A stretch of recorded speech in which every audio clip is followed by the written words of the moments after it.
had an aggressive dog. My dog. And she yanked me across the street. Like recently? Like Yeah, just yesterday morning. It was terrible. No, I'd like to know. what kind of dog? She's just like a super mutt. She's like an amazing, she's the most beautiful and like wonderful companion. Strong as an ox. Thank you. I hope you feel better. It'll be fine. Thank you. Thank you.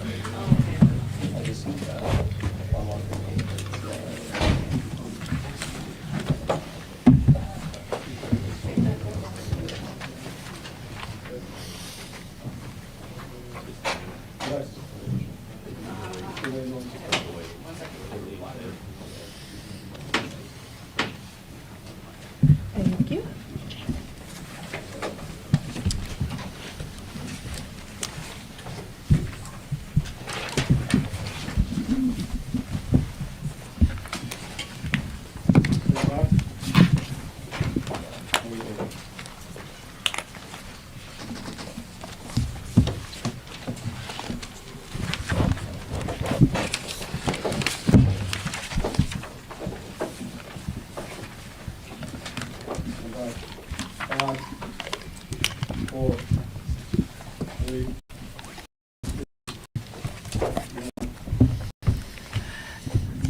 Good morning, everybody. I'm Muriel Bowser. I'm the mayor of Washington, and we are at the DC Department of Health, or DC Health, and their headquarters in Anacostia. I am joined by members of my leadership team, and we are here today to provide a review of 2025. In previous years, we focused just on public safety, but this year, I've asked my team to look back at other major events and initiatives as well. So obviously, we have been busy, and we have had a strong and continued progress towards driving down crime in the district. And we have been focused on other big picture issues as well. So let me start by acknowledging the announcement that I made this morning that Chief Smith will be stepping down as the Chief of Police at the end of this year. Chief Smith has led MPD during a very challenging time. She first of all accepted the challenge at the peak of a crime spike in the District of Columbia back in 2023. And even then I said, "Are you sure you want to take this on?" And she said, "I'm sure, because I'm a crime fighter." The trends the city was facing post-pandemic really required somebody with deep experience that could move a very able organization of men and women in MPD, and that's exactly what she did. And so during her tenure, we opened the Real-Time Crime Center. We deployed newer and better technology. We worked with the DC Council to pass very needed, comprehensive legislation that reset our accountability and public safety ecosystem in the district. And as Chief Smith got all this done while navigating really unprecedented challenges, impacts on the city's autonomy. So under her leadership, we dramatically drove down violent crime. The homicide rate is now its lowest levels in 10 years. We drove down traffic fatalities and drastically improved the homicide closure rate, which I'm told as of today is over 80%. So we also, and we can advance the slides, and I have had the occasion to review some of the incidents that our entire public safety cluster have addressed, really big challenges, starting in January, where this team, and this is what makes the district special, is that between Homeland Security and our call center and MPD and fire and EMS and DPW, we prepare for large-scale events events all the time, including in January, where we had three national special security events, including the events to count the Electoral College votes, a state funeral for President Carter, and the inauguration. And very sadly, our public safety apparatus responded in just an incredible and honorable way to the tragedy over the Potomac, including the office of our chief medical examiner, who really brought a lot of peace and solace to families. Our whole team, including Deputy Mayor Albert and City Administrator Donahue, as well as Deputy Mayor Kine, and all of us in government have also been focused on how we shift our economy in response first to the cuts made by DOGE, which impacted many DC residents, as well as our downtown real estate. We spent a good part of the spring really redoing a budget that had almost been baked to accommodate changes that the Congress made in reducing our FY25 budget by about, oh gosh, now I'm going to forget too much, that we had cuts that we had to make in order to have a balanced budget delivered to the council. And the summer brought us what no one could have expected, unprecedented challenge to our home rule, and then the declaration of a presidential emergency and an attempt to take over MPD.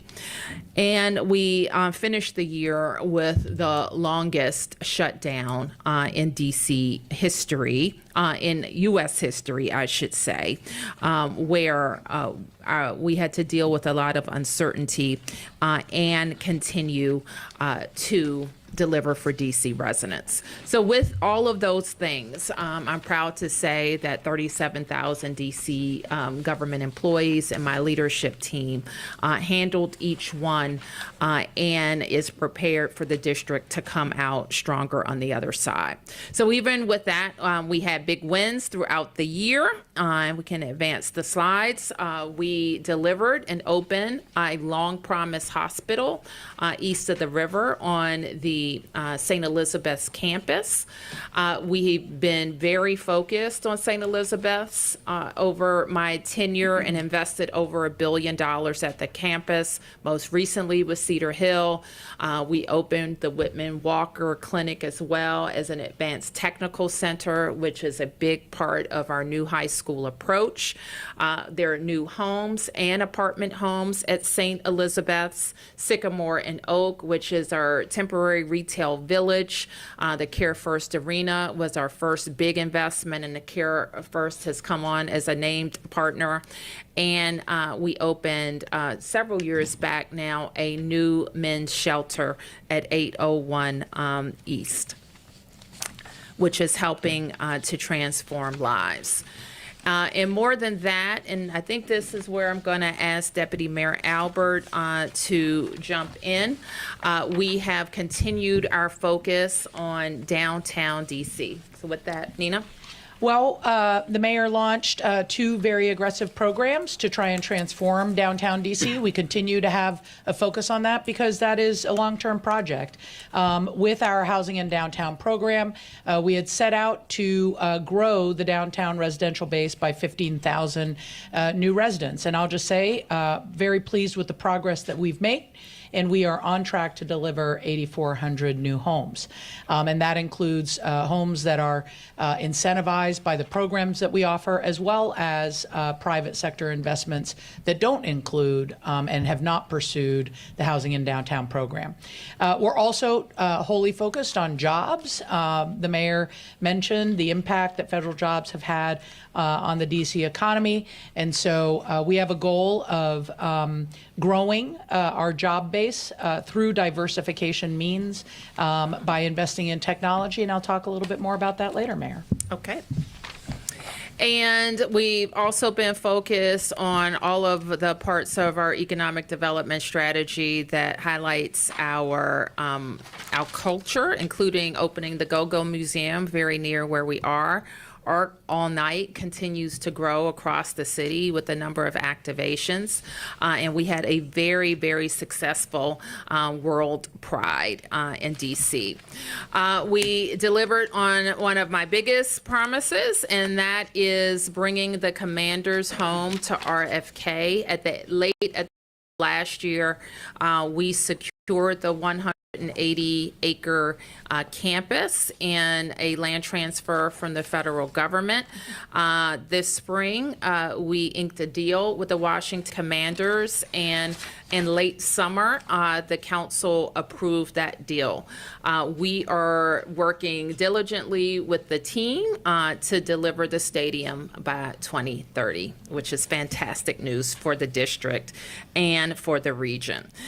We have also been continue at the kind of heart of all of our work is driving down crime and making sure we have safe neighborhoods, and that DC continues to be a great place to live and to raise a family. And so with that, I'm going to turn this over to the Chief and Deputy Mayor.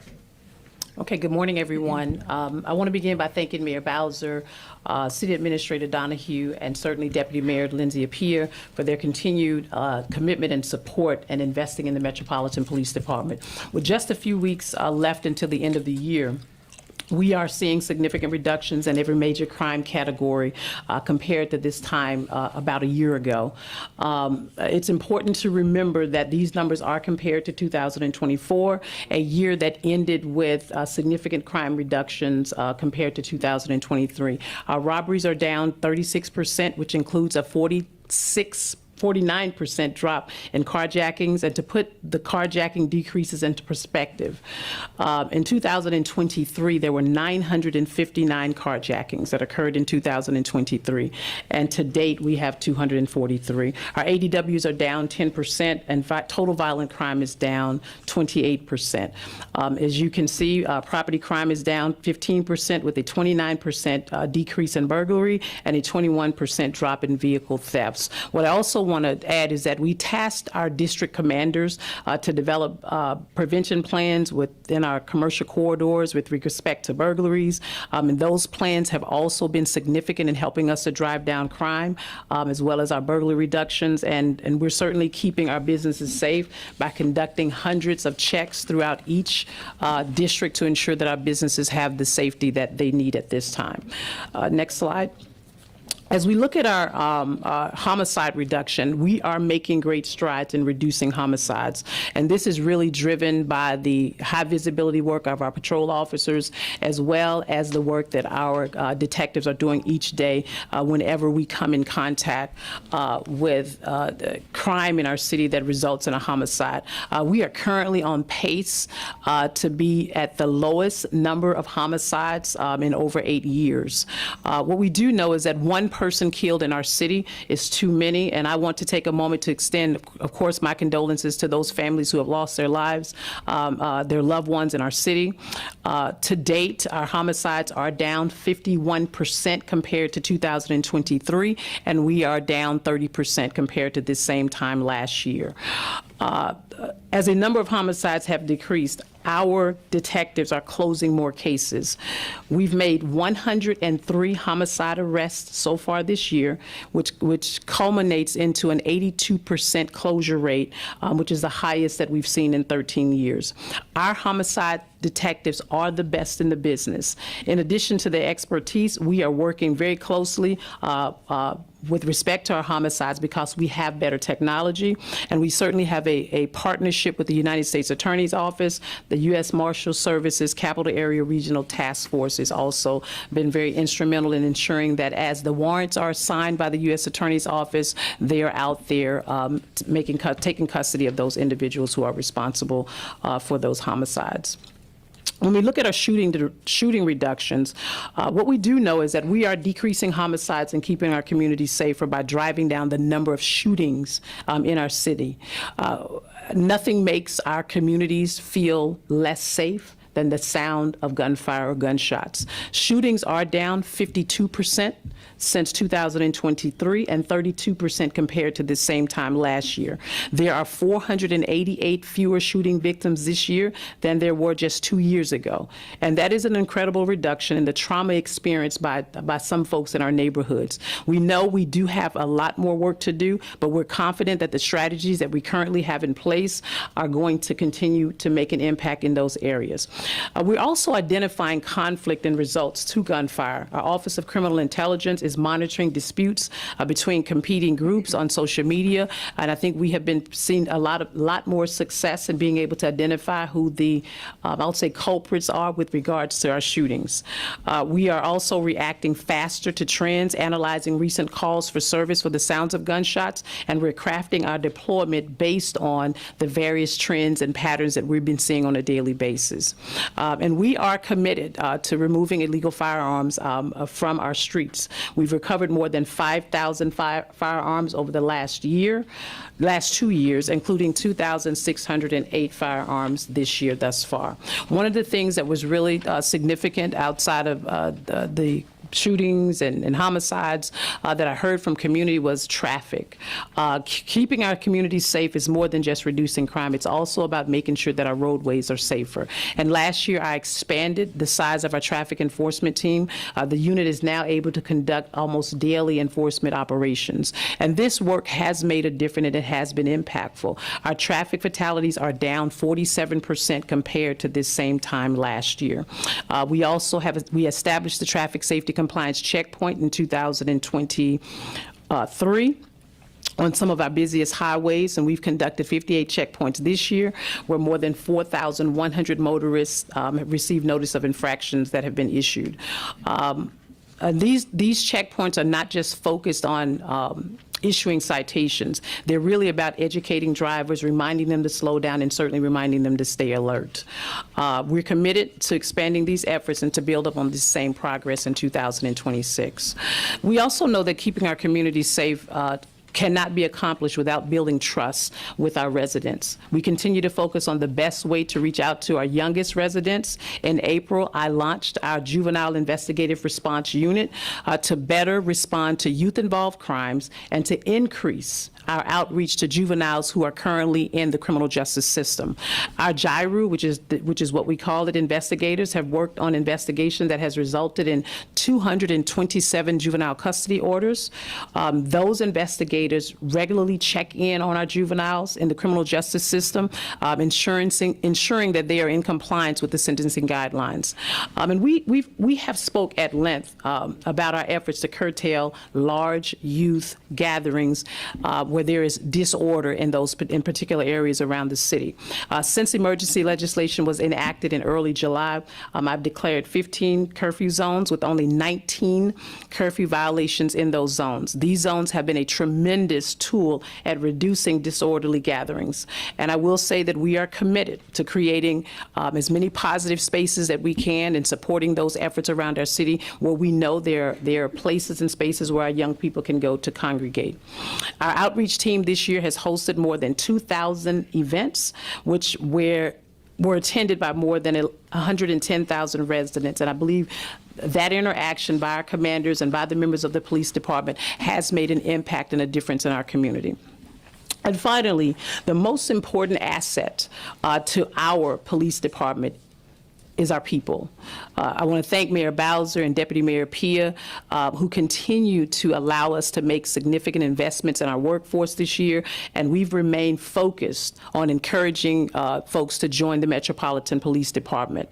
I will thank the mayor again for the new collective bargaining agreement, which took effect in September, delivered a nearly 13% salary increase to our sworn members, and increased our starting salary by more than $75,000. After 5 years of service, an MPD officer can make more than $95,000 a year. Our in-person recruitment team has also been instrumental and continues to travel. We allow them to travel beyond the walls of the District of Columbia to ensure that we are increasing our application pool. This year, we've seen an 11% increase in our application pool this year. Currently, right now, there are 134 recruits training at our Metropolitan Police Academy, and 8 18 recruit officers are set to graduate next Friday. We do have a significant investment in our Cadet Corps program, and it has paid off. 32 cadets have transitioned to become recruit officers this year. And I'll just put a plug in that if you're listening and you're interested in a position with the Metropolitan Police Department, we ask you to please go to the website, joinmpd.dc.gov to learn more. The men and women of the Metropolitan Police Department are owed a great deal of gratitude from all of us. And I cannot express my admiration and unwavering commitment and support that our members have really worked hard in keeping our city safe. Thank you for this time this morning and giving me an opportunity to talk a little bit about where we are with our crime trends. It is my hope and certainly my anticipation that we will continue to move forward with this same effort in 2026. I will now turn it over to Deputy Mayor Lindsay Appiah. Thank you so much, Chief. And as the Chief said, we certainly, all of the numbers that you've seen, we say thank you to the hardworking men and women of the Metropolitan Police Department. We're grateful for their work. We also know in public safety and justice that it really is a team effort, that we as a cluster are certainly a team. And so I extend my thanks to the more than 10,000 men and women of the public safety and justice cluster who, as the mayor said at the top, have faced what I think is an unprecedented year full of challenges and the busyness that comes with being DC. There is only one DC, and I think that we experienced that in the public safety and justice cluster.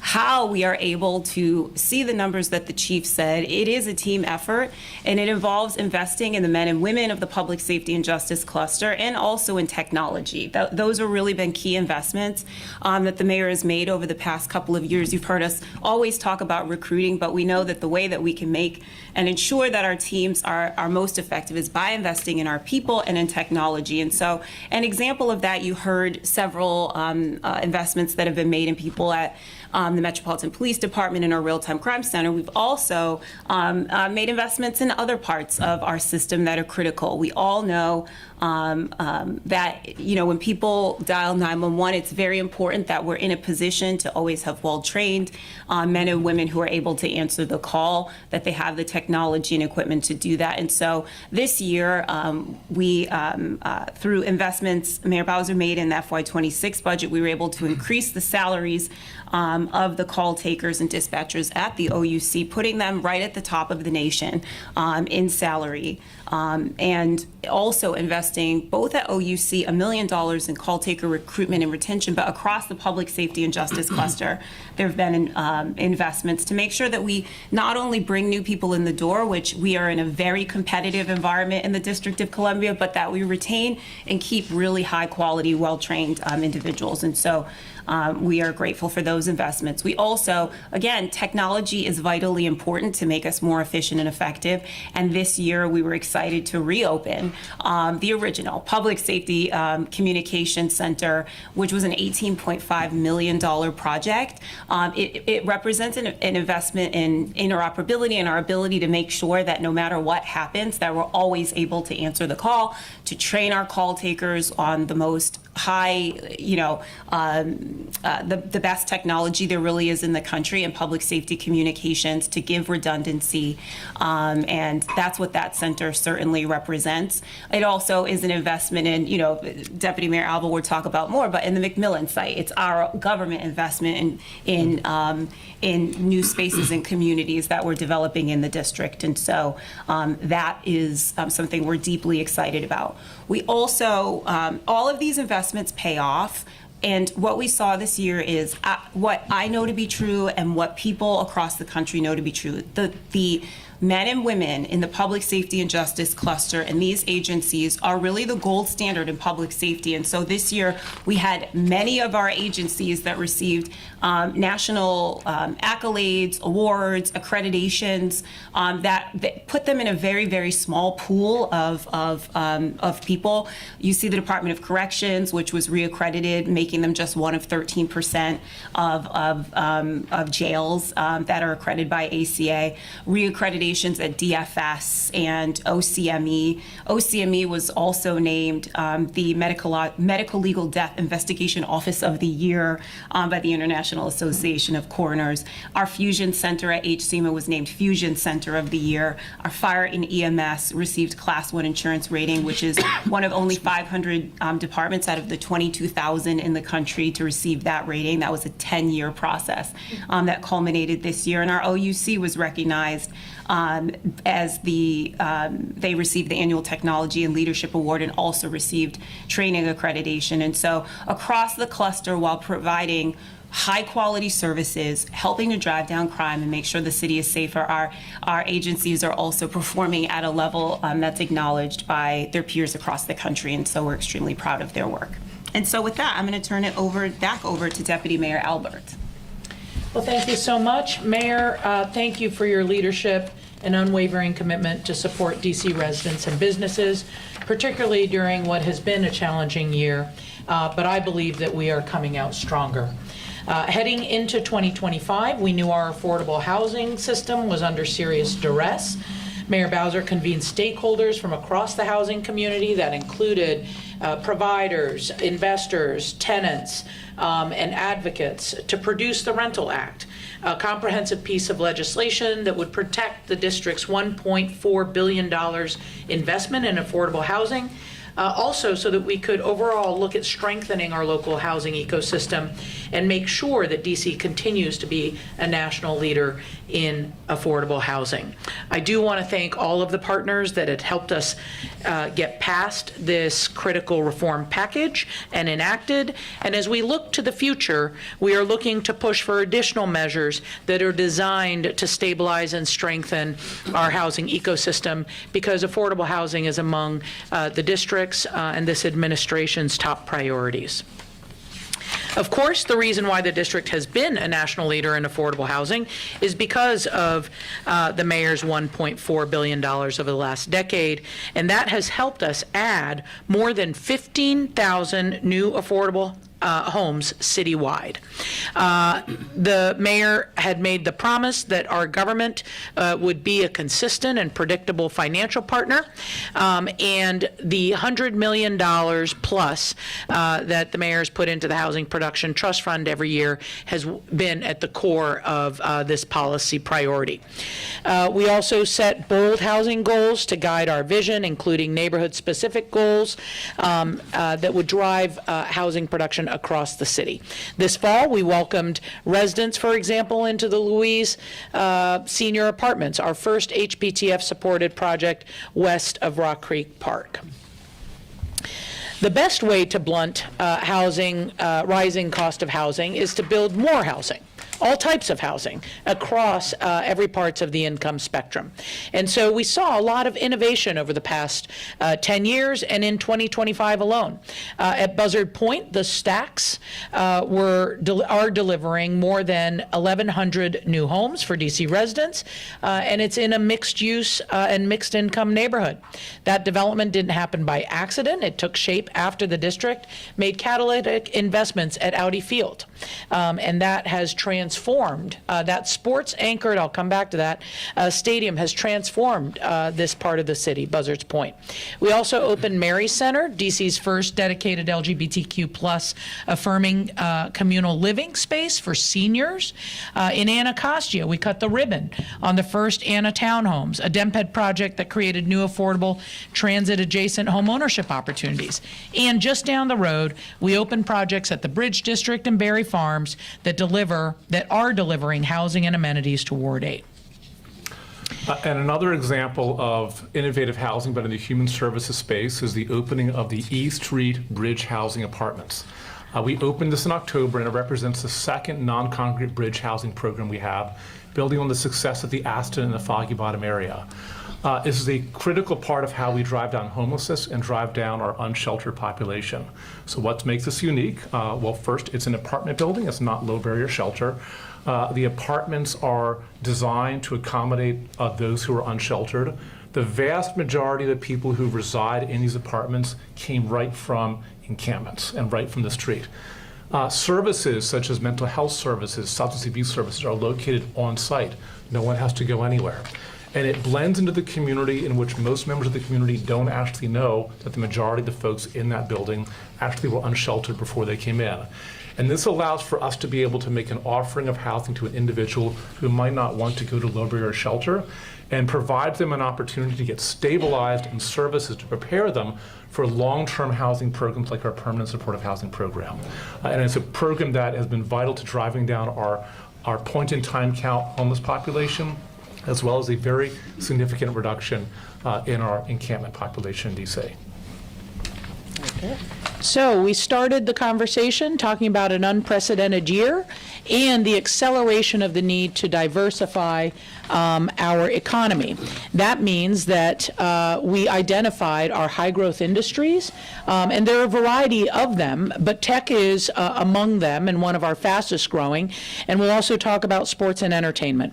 But back to tech, DC is quickly becoming one of the fastest growing cities for technology in the nation. We have high-skilled talent that companies are very attracted to, as well as access to policymakers who are driving investments across the tech industry.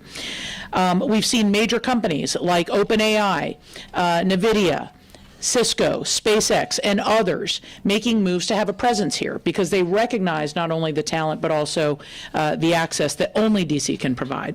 And so we're strengthening our position as a leader in technology and innovation by attracting jobs and investments that come with it. We're gearing up to deploy our $26 million DC Venture Capital Fund that supports tech startups. We're also looking to leverage that $26 million investment. And the mayor's 26 budget creates new investments, such as our $2.4 million Technology Ecosystem Fund, which is designed to grow technology, the technology network across the city. Which brings us to why also investing in sports, entertainment, and tourism. These sectors are growing. When people come to world-class cities, they're expecting to have world-class experiences. And so we are the sports capital, and that's why we're doubling down on sports. We've seen how stadiums are not only a home for sports, they are also home for concerts and a variety of different events. And so when we think about what the opportunity for a sports arena is to transform an entire neighborhood, we've done it, and we're going to do it again. Our ongoing investments in Capital One Arena are in progress. They're delivering state-of-the-art, an urban experience that has anchored downtown as the heart of our city's entertainment center. And the Commander Stadium will anchor 180 acres of mixed-use development along the Anacostia. The power of sports and entertainment is both real and it is underway. And the pride that is felt by our city cannot be underestimated with as early wins as the DC Defenders bringing home the UFL title and our Washington Spirit having made it to the championship match this year. With that? And as we think about all of this extraordinary economic activity, it is of course vital to remember that the youth and children that live in Washington, D.C. have got to be integrated into the new corners of the economy that we are promoting. And we have to ensure that our young people have access to these kinds of chances and these kinds of great new jobs. And there's not a better example of how we're doing that than the brand new Advanced Technical Center that we opened up in Ward 8 this year. This is a place where public high school students come from all over the city, 25 different schools, in order to get college credit, high school credit, access to internships in the health services. This mirrors an Advanced Technical Center that we opened a few years ago in Ward 5, where we have seen young people accumulate thousands of college credits worth over $3 million. And get training in health sciences and cybersecurity. So they're getting credentialed in a way that will help ensure they get access to this wonderful economic activity that the mayor and deputy mayor have been talking about.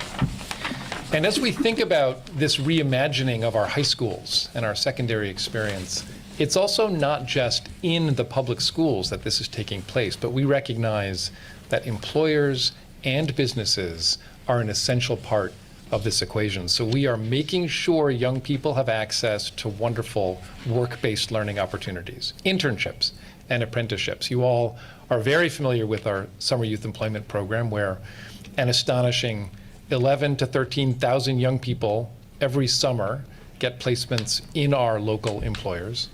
But we have also now complemented that with apprenticeship programs and internships that provide high school credit during the school year, that provide recent recent high school graduates with access to apprenticeships. We just opened the new tech hub in our UDC location in Ward 8 in partnership with Accenture, where we've got 50 adults who are now in a 6-month training program full-time, getting paid, and will be guaranteed interviews by Accenture. And those are the kinds of innovations that will ensure our residents continue to get access to great jobs. And it is, of course, not just our young people that we care deeply about, especially over this past year. And the mayor mentioned the DOGE, I think he used the word devastation, but certainly when we saw the layoffs that were promoted in the federal government, we got very worried about the fact that those jobs were going away, and we needed to support our residents who are federal workers who've been displaced. We also recognized it's not just a DC phenomenon, but it is in fact a regional problem. The labor market is regional, and we were able to provide a leadership role in the region with Maryland and Virginia to stand up a brand new initiative called Talent Capital. We did this by launching a new web presence called talentcapital.ai that provides our displaced federal workers with access to actual jobs, real jobs that they are able to apply for. And in addition, we folded in a lot of support around coaching and training that would continue to give them access. So we focused on young people, we focused on adults, and we have really risen to meet this moment. With that, I will turn it back to the mayor to talk about how DC truly is a great place to live and to raise a family. Thank you, Deputy Mayor. And I frequently refer to our investments in education and our performance in education as a bright spot in our city. Earlier, I guess it was right after or right before the school year started, we gave a briefing about what has happened in the school reform era in DC, and it's been nothing short of remarkable, and it's due in large part to the willingness of DC residents and taxpayers to invest in the public education system. So this year, we were very proud to see that our graduation rate increased again, and now is at 78.7%. We also saw that we've remained a leader in our early childhood education system, and there is no system like ours in this region, and probably not in the nation. Well, I don't know anybody else who has universal. We are ahead of the game. We're ahead of the game on universal. So all 3-year-olds can go to public schools in the District of Columbia, and we see that 82% of our 3-year-olds and 95% of our 4-year-olds are participating, and we know that that gives them a real leg up when they go to kindergarten. We continue to follow our CAPE results, and we've seen the largest increase in proficiency rates post-pandemic, and we know that compares very favorably to our urban counterparts. Deputy Mayor Khan and his team have also launched a new website that we hope everybody is flocking to, most.dc.gov, that talks about more than 17,000 after-school programs in our city. So when people say, there's nothing for kids to do, or we don't, please make sure you've checked the Most DC so that you can connect your family with these often free programs or low-cost programs. So we appreciate your interest there. This Saturday, EdFest is back in person for the 2026-27 school year. We're going to be at Kraken Courts and Skate in Ward 5. The big space where schools from around the city will set up tables so families can ask about their school, either in their neighborhood or another school choice. And you can register at myschooldc.org. So again, at Kraken Courts in Ward 5 this Saturday. We had the great honor this past weekend of opening the new Fort DuPont Ice Arena. It's open to the public, I think, starting today. And you can also go on the DPR website to learn more about offerings at Fort DuPont. I've had the chance to go, put on some skates, and people are just having a really good time. So check out DPR for all of the opportunities to get active at Fort DuPont. You can go one slide back. And also for Rec for All, this is for people who are operators of programs who want to partner with DPR to put on a recreational program around the city. We have grants available, and I think some of these grant funds are going to be used to teach ice skating at Fort DuPont. So we frequently talk about why we're the #1 park system in the nation, because we just have a wonderful portfolio of offerings across all 8 wards, and all of these facilities, or one of these facilities, is less than a mile walk from where you live, if you live anywhere in DC. So please check out Fort DuPont Park. And I think, Kevin, you're going to talk a little bit more about what we have been doing in terms of traffic safety. One of the most powerful and probably underreported stories of this year is the decline in traffic fatalities that we've seen. This has been mimicked by a decline in injuries and crashes, so it is not just a fluke of fatalities. We're seeing safer behavior across the board, particularly when it comes to driver deaths, passenger deaths, and motorcycle deaths. So this is a credit to both the work of MPD and more robust enforcement. It's a credit to the work of DDOT and the significant investment the mayor put into improving our roadways. We track crashes before and after all of our construction projects. We know for a fact that when we invest in improving a corridor, there are fewer crashes and injuries and deaths in that corridor. So you see the result of a lot of activity the city has done. And I'll also add a third area that's maybe more elusive to define, which is we saw after COVID just an increase in people behaving in ways that were reckless, speeding. And we've just seen people driving safer around the country, and most notably and acutely in DC. The roads they're also on are smoother. There was a time in the city when I started working here where potholes is probably one of the top 3 topics. You see the difference of that investment between 2015 and 2025 in the number of roads that are fair or poor condition. You went from really a majority of our local streets, a majority of our allies, being in fair and poor condition to a very small number. There will always be an alley or street each year which turns from good to fair or fair to poor.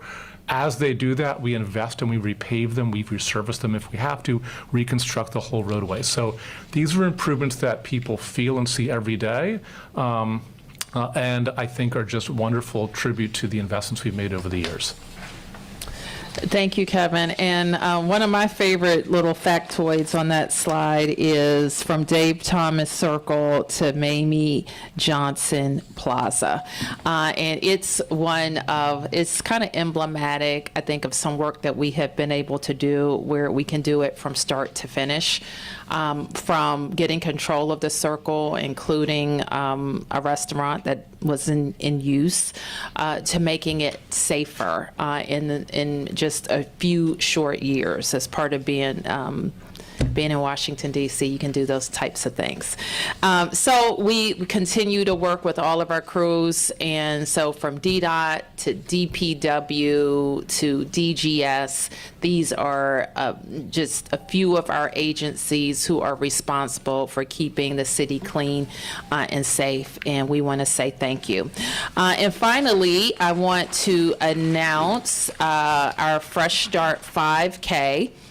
For those of you who haven't participated for 11 times, it's on New Year's Day. And it's going to be at the Frederick Douglass Memorial Bridge. We've done a Frederick Douglass 5K once, and so I hope it's going to be. It's in front of one of the committees today, and so we'll get out the route information later this week. But mark your calendars. We have, and Thene Freeman, the director of DPR, has set some big goals for participation, including the Kids Dash, which we added, I guess this will be the third year for the Kids Dash. So it starts a little bit earlier. We want to get hundreds of kids involved. And by my request, we're starting a little bit later for the New Year's Eve revelers. And so you can join us. You can run, you can walk, you can jog, you can scoot, you can push your stroller, you can do all of those things. Just come out. So with that, we're able to take some questions on topic, and thank you for your patience. Yeah. Thanks, Mayor. If I could just ask a few questions about Chief Smith's resignation. When did she submit the letter of resignation to you, and what was that conversation? I mean, was this something, a mutual conversation between you two? Did you try to get her to stay on through your term? I always try to keep my people, and I always know when they're ready to go. And the chief has given us just a tremendous service. I think any chief that can look back at 2 years of dramatic crime reduction is leaving in good shape. And not only that, to make sure the department has the tools that it needs to advance. And the chief submitted her resignation last week. Good morning. Good morning. Earlier today, the police union put out a statement regarding, Chief, your decision to leave. They said they respect your service, but they also added, I won't read the whole thing, but, quote, the union questions the timing of this announcement, which comes amid active investigations by the House Oversight Committee and the Department of Justice, allegations of manipulation of crime statistics and mismanagement with MPD. Can I ask you, once you leave, will you still be available to the committee and the Justice Department to assist in this investigation? And how much did this pressure from the White House, the Justice Department, the House committees, how much did this factor into you making that decision? That Chief, can I just start? And I'm not really sure what statement you're referring to from Pemberton, and that's unfortunate because it sounds like he's trying to drum up his own investigation. And we are very proud of our partnership with MPD and the union. We're especially proud that we worked very hard to get them the type of agreement that the men and women of the police department deserve. And we can say without equivocation that all of our employees have participated as they have been asked by both the Congress and the USAO. Chief. And so to answer your last question first, I have no comment with respect to the union's letter. I haven't read it. This is the second actually I've heard about it, but I have not had an opportunity to read it. And so my decision was not factored into anything with respect other than the fact that it's time. I've had 28 years in law enforcement. I've had some time to think with my family. I mean, I shared that this morning on Fox 5 with respect to the fact that I've been running for 28 years. This has really been a fast-paced role because it is in a major city, and I know that the challenges that we've faced we've had some high points and we've had some low points, but respectfully right now, this is a personal decision for myself and for my family. Yep. Good morning.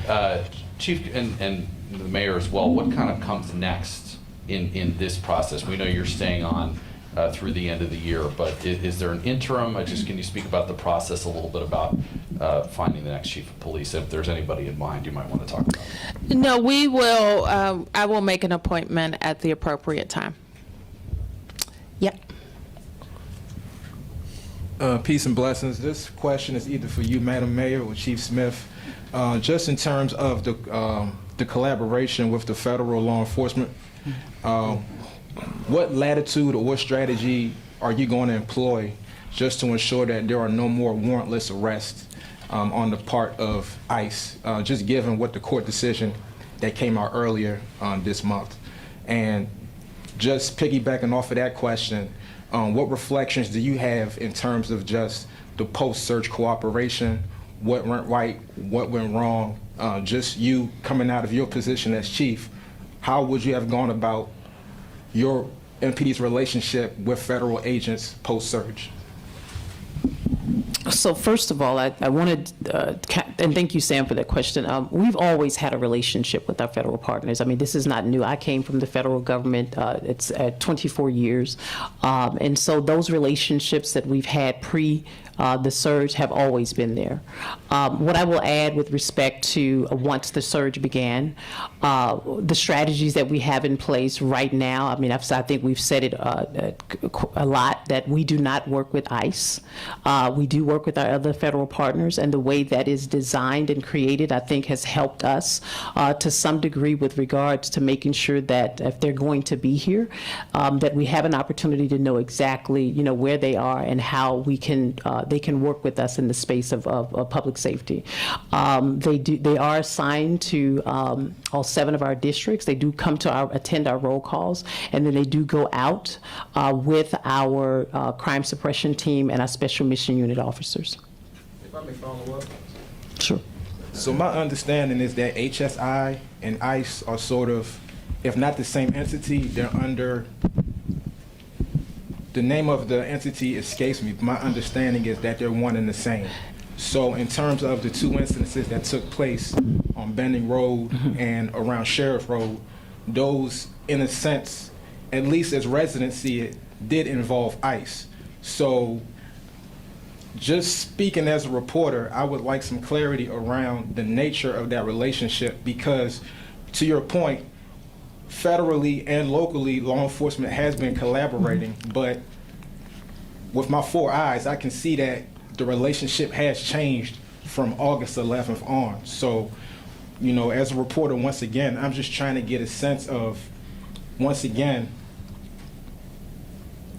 the nature of the relationship and how you as chief coming out would have approached it differently, given that, under MPD's watch, HSI agents have shot at motorists, almost killing them. HSI is a Homeland Security agency. They don't report to MPD. So HSI can operate in any jurisdiction in the United States of America. So their oversight body is the Congress of the United States. All right, so in terms of that, Mayor, again, and I'm approaching this as a reporter, just for clarity's sake, what was the whole rationale in continuing that relationship? And I'm very clear, as Deputy Mayor Pia said last week in front of the council, that DC doesn't quite have the latitude to do what other cities are doing in terms of rejecting that. But at the very same time, you did say that collaboration soured relations between the police and the community. So what was the rationale in continuing that? In me issuing a mayor's order, I have exhaustively discussed that. And our mayor's order lays out very clearly our relationship with DOJ agencies. And we entered into it to exit a presidential emergency. And we have since, while our MPD and our officers and our leadership were driving down crime for 2 straight years, including leading up to the presidential emergency. We have also seen since then an acceleration of those improvements, and we finished the year with continued improvements in violent crime. Any other questions? Yes. Yes, for the chief. Sorry, you can see me back here. I just didn't know if you can share anything about what's next. Are you staying in any law enforcement roles? Are you retiring altogether? Anything you can share on that? So as I shared earlier this morning with Fox 5, I think the next step for me within the next couple of weeks is really to just relax, take a moment to relax and reflect on the resiliency of the members of the Metropolitan Police Department. I will be available to the incoming or interim to provide him or her support with respect to the direction that the police department will continue. Okay, yep. Just kind of looking back, looking back on 23 crime surge in the district. This is for the chief. We saw every other major city, or most major cities in America, see a decrease in 23. When you came in and took over, what was it that you can look back on now and say was going right? What was going wrong in D.C. at that time, since it was lagging behind by about a year from every other major city in America? Well, I think it was just really just the different strategies and the approaches. And I will say this, the mayor and the deputy mayor were very instrumental in ensuring that we had legislation that supported what we needed as police officers passed during that time period, and it really helped to provide the support that we needed to ensure that we could drive down violent crime in the city. It was challenging, yes, very challenging, but I think the decisions that the mayor made, the decision that the relationships that we built with all of our external partners within DC government, I think has been instrumental, and I think we overlook that the relationship that we built specifically with the Homicide Reduction Partnership Plan, and that wasn't just specific to the Metropolitan Police Department, but we brought in quality of life support from our DC government agencies, DBH, DPW, CFSA actually helped out, and there were some others. To name all the alphabet suits. But to be honest, it was really a collective effort of DC government agencies that really helped us in this space, as well as residents in our city. Yep. Mayor, you said you'll name an interim at the appropriate time. Mm-hmm. Will that be before the end of the year? Yes. Okay. And then, can you tell us just about the challenge you're facing trying to get somebody to replace the chief when you yourself will only be in your job for another 13 months, and so it may not be a permanent position? Will you be looking nationally or just within MPD? Can you just talk a little bit about the search and the challenges that you'll face given your situation? I don't call it a challenge, Mark, because of the very deep bench we have and because of the great reputation of our department. So I wouldn't call it a challenge. We will have the right person in leadership, and I just want to give it a little bit more time. I will say this, I've been around long enough to know and to have lived through transitions and transitions for outgoing mayors, one of whom I was replacing. And so there are ways to approach this period of time and do it in a way that's going to be most beneficial to DC residents. So I'm gonna marinate on it a little bit, and I'll appoint the right perfect person. I just followed, you said you have MPD as a deep bench. Does Yes. that indicate you'll be looking internally rather? Well, obviously, I will. That doesn't mean I wouldn't look outside, but I'm obviously going to start first with the best police department in the nation. Yes. Chief, I would say I think a lot of people in DC really admire you showing up day in and day out at night, early in the morning to unfortunate crime scenes, and I admire that as well. Also, you're involved with WJLA TV and the kids in the Southeast. That was very special too. With all that said, what do you think is the biggest win for your time in office, and also the biggest loss? So the biggest win, obviously, is driving down crime the way we've managed to do it at this point. But I think for me, because I am a person of community, I love this city. I mean, it has been a lot of work, but the way the members, the residents of the District of Columbia have embraced me. I remember coming into the space and I said to the mayor, I said, dang, people want to take pictures all the time. And she said, well, it would be something if they didn't want to take a picture with you at all. And so everywhere I go and everywhere I've been in this city, the residents have really embraced me, and I'm grateful for that. I think, and I'm going to make this personal, if I have to talk about what was challenging for me, was losing a member of our workforce. I thought about it this morning, like, no chief wants to lose a member in the line of duty, or even outside of the line of duty. And knowing that I was 3,000 miles away, and I just spent time with Investigator Wayne David the month before at an event, at an outside event, and we had such an amazing conversation.